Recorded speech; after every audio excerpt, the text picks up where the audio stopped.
Korupsi dan Pancasila. Korupsi telah muncul dalam segala aspek kehidupan bangsa. Modus korupsi yang dulunya sekadar salam tempel, sekarang menjadi semakin canggih dan sistemik.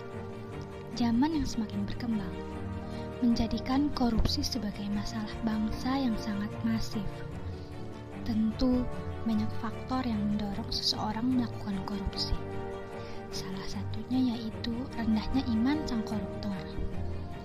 Dengan melakukan tindakan korupsi, berarti sama saja kita telah membohongi Tuhan dan melanggar hak asasi manusia.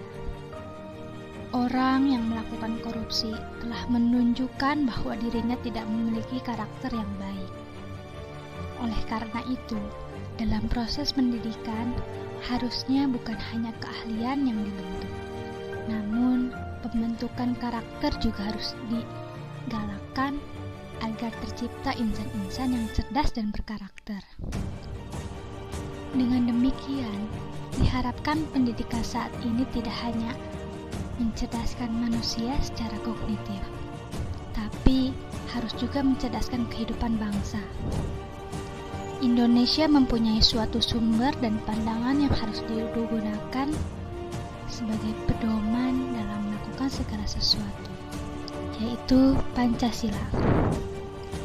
Pancasila merupakan ideologi dan prinsip yang harus dimiliki oleh setiap warga negara Indonesia.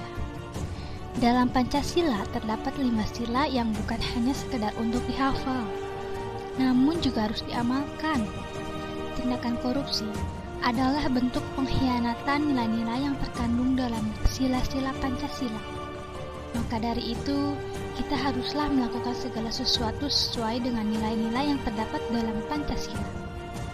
Dengan penerapan nilai-nilai Pancasila, diharapkan dapat meminimalisir terjadinya tindakan korupsi. Berikut ada contoh berita mengenai korupsi.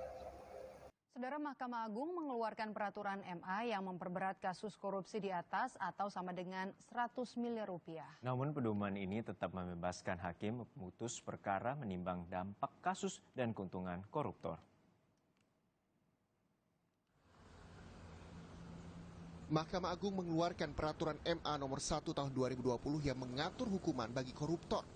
Aturan ini dikeluarkan untuk menghindari perbedaan hukuman yang mencolok antara satu koruptor dan koruptor lainnya. Dengan aturan ini, ke depan koruptor yang terbukti merugikan keuangan negara hingga 100 miliar rupiah atau lebih, bakal dikenai hukuman penjara seumur hidup. Tapi, vonis ini tetap menimbang hakim yang mengadili. Untuk itu, MA pun membuat simulasi, yakni dengan mempertimbangkan dampak yang ditimbulkan korupsi tersebut. Bila berdampak luas dan keuntungan terdakwa tinggi, bila tidak, hukuman atas kesalahan terdakwa masih berkisar 13 hingga 16 tahun penjara. Komisi Pemberantasan Korupsi menyambut baik terbitnya peraturan MA terkait pemidanaan koruptor. Meski demikian, KPK menyayangkan perma tersebut tidak mencakup kasus korupsi terkait penyuapan dan pemerasan.